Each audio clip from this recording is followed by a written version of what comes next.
Bonjour à nouveau. Donc, on commence par la découverte du milieu naturel. Ce cours est destiné à la première année collégiale, parcours international. Donc, découverte du milieu naturel. Pour commencer, on va commencer par quelques photos de quelques milieux naturels. Par exemple, on a la photo d'une forêt, la photo d'un lac, la photo d'un océan, du désert, d'une rivière, etc. Donc, quelles sont les observations d'après ces photos de ces milieux naturels qui sont très différents? On va dire que les milieux naturels sont très diversifiés, c'est-à-dire qu'il y a plusieurs types de milieux naturels. Tous les milieux naturels sont différents les uns des autres. On a par exemple des lacs, des forêts, des rivières, des océans, des déserts, des montagnes, etc.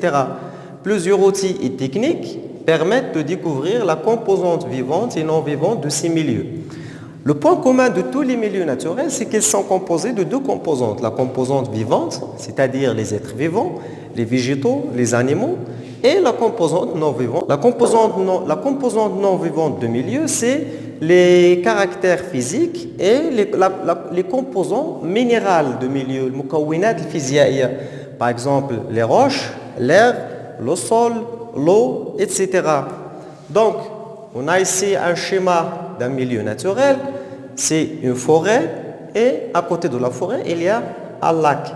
Dans ce milieu naturel, on a plusieurs composantes. Par exemple, on a des arbres, c'est des êtres vivants, on a des herbes, des arbustes, on a des poissons dans le lac, on a des animaux, des oiseaux, des mammifères, des serpents, des reptiles, etc. On a des vers de terre, par exemple, qui se trouvent dans le sol, etc. Ça, on va les appeler les êtres vivants. C'est la première composante. Il y a une autre composante, c'est par exemple l'eau, l'air, on a dit l'eau, l'air, la température par exemple qui provient du soleil. Lorsqu'il y a du soleil, il y a des rayons de soleil et ça nous donne la température et la chaleur. Lorsqu'il y a des nuages, il y a la pluie.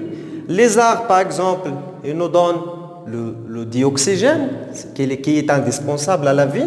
Donc on voit qu'il y a des relations entre les êtres vivants et les êtres non vivants.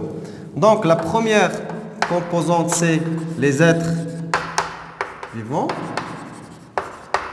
La deuxième composante c'est les êtres minéraux.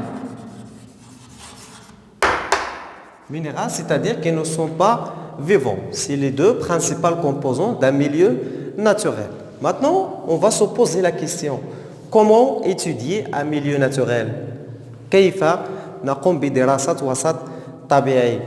deuxième question, c'est quelles sont les composantes des milieux naturels? Est-ce que seulement les êtres vivants et les êtres non vivants? Ou bien est-ce qu'il y a d'autres composantes du milieu naturel? Et enfin, on va se poser la troisième question. Quelles sont les relations qui existent entre les êtres vivants? Par exemple, on a vu deux relations. On a vu les arbres qui donnent le dioxygène aux autres êtres vivants. C'est une relation. On a vu par exemple le soleil qui permet aux êtres vivants de réaliser la photosynthèse. Je veux dire par être vivant là, les arbres et les plantes vertes en général. On va par exemple voir la relation entre l'eau et les êtres vivants. L'eau, elle est indispensable à la vie. Donc il y a des relations entre les êtres vivants. Quelles sont ces relations? Pour répondre à toutes ces questions, il faut réaliser une sortie écologique. Et pour réaliser une sortie écologique, il faut préparer cette sortie. Donc la vidéo suivante, il sera la préparation de la sortie écologique.